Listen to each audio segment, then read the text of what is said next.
Happy Sabat po mga kapatid. Araw na naman ng Biyernes ng gabi. At muli tayo sumapit sa araw ng ating pinakahihintay, ang araw ng Sabat. Ngayong gabi ay pagpapatuloy po natin ang babasahin natin sa Levitico. Ano po? Na ito po ay nakikita natin ang tagubilin ng Diyos. At bago tayo magpasimula sa ating babasahin ay manalangin muna tayo. Ama namin Diyos sa langit, salamat po sa inyo, Ama. Salamat po sa isang linggong nagdaan na kami po inyong biniyayaan. Iningatan, pinahiram ng buhay at kalakasan. At humihingi din kami ng tawad sa aming mga kasalanang nagagawa. Sa gabi pong ito ay hihiling po sana kami ng karunungan sa inyong banal na espiritu na kami po ay pakipatnubayan at gabayan sa aming babasahin na sa aklat ng Levitico na sana ito po ay maunawaan namin.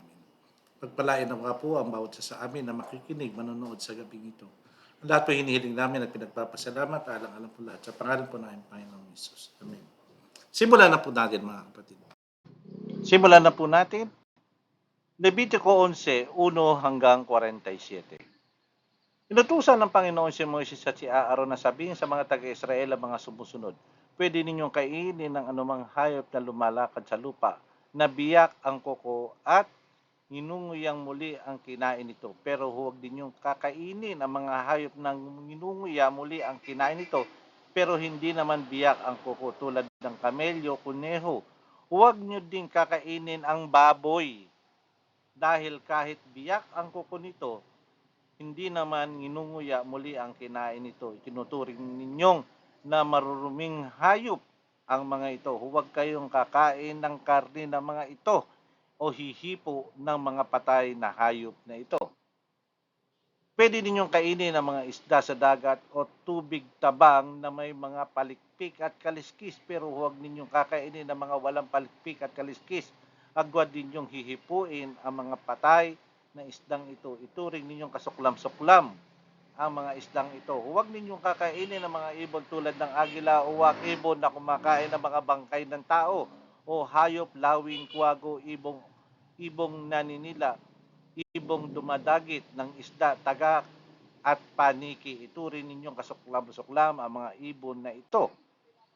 Pwede niyong kainin ng mga kulisap na lumilipad at gumagapang na may malalaking paa sa paglundag tulad ng balang, kuliglig at tipaklong, pero huwag ninyong kakainin ng iba pang mga kulisap na lumilipad at gumagapang. Ituring ninyong kasuklam-suklam ang mga ito. Huwag kayong hihipo ng mga bangkay ng hayop na hindi biyak ang kuko at hindi ngunguyang muli ang kinain nito. Huwag din kayong hihipo ng mga bangkay ng mga hayop na apat ang paa at may kukong pangalmot. Ituring ninyong marumi ang mga hayop na ito. Ang sino mang makahipo ng bangkay nila ay dapat na maglaba ng kanyang damit, pero ituring pa rin siyang marumi hanggang sa paglubog ng araw.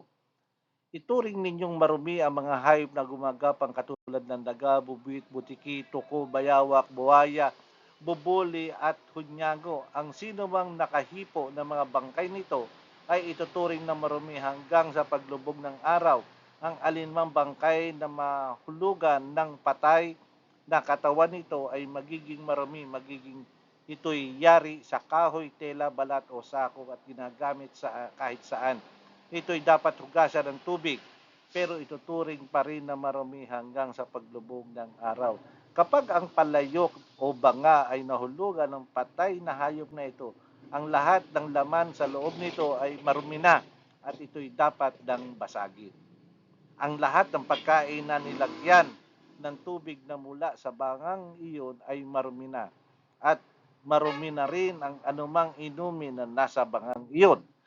Ang alinmang mahulugan ng patay na katawan ng mga iyon ay magiging marumi. Kapag ang nahulugang ay pugon o palayok, ituring ninyong marumi iyon at dapat basagin.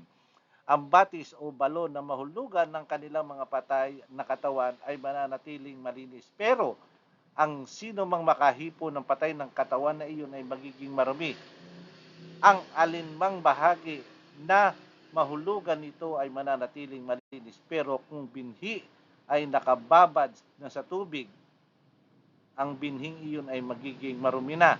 Kung mamatay ang alinmang hayop na maaaring kainin, ang sino mang humipon nito ay ituturing na marumi hanggang sa paglubog ng araw. Ang sino mang kukuha ng kakainin nito ay dapat maglaba ng kanyang damit, pero ituring na marumi pa rin siyang hanggang sa paglubog ng araw. Huwag ninyong kakainin ang anumang hayop na gumagapang dahil sa kasuklam-suklam ito. Ang anumang gumagapang sa pamamagitan ng kanyang tiyan o apat na paa o maruming paa, iyon ay marumi. Huwag ninyong dudungisan ang inyong sarili sa pamamagitan ng pagkain ng alinmang mga ito, dahil ako ang Panginoon na inyong Diyos na itinalaga ninyo sa inyong sarili para sa akin, at kayo'y magpakabanal dahil ako'y banal. Ako ang Panginoon na naglabas sa inyo sa Ehipto para ako'y maging Diyos ninyo. Kaya dapat kayong mamuhay ng banal dahil ako'y banal. Sa pamamagitan ng mga tuntuning ito tungkol sa lahat ng uri ng hayop, ibon at isda, malalaman ninyo kung alin ang malinis at marumi, ang pwede at hindi pwedeng kainin. Nakita natin mga kapatid ang nasasaad dito sa Levitico 11 ang tungkol sa mga pagkain na ating dapat kainin ayon sa kagustuhan ng Diyos.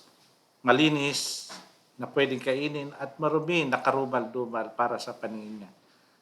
Kaya niya sinabi ito para ating sundin. Alam niya kung ano ang nararapat sa atin sapagkat siya ang may akda ng ating katawan. At sana ito'y maibahagi natin sa iba. Sa pagtatapos, tayo po muna manalangin. Ama namin Diyos sa langit, salamat po sa inyo muli sa pagkakataon na ito na kami po'y nakapag-aral. Patuloy niyo kaming ginagabayan sa aming mga bawat hakbang sa buhay, sa aming mga panukala sa buhay. Maraming salamat po sa inyo. At kami po ay magtatagubilin muli sa inyo sa araw ng Sabat na ito na kami po'y pakipatnubayan kami sa aming gagawing pagsamba sa aming bahay-sambahan. Muli po, maraming salamat sa inyo at ang lahat pinihiling namin sa pangalan po ng aming Panginoong Hesus. Okay, sana po ay patuloy tayong sumabaybay at makinig, manood tulad nito. At sana ay hilingin natin sa Panginoon na wala na sanang bagyong darating. Salamat pong muli sa inyo at bukas makita-kita tayo sa ating bahay-sambahan. Happy Sabbath po.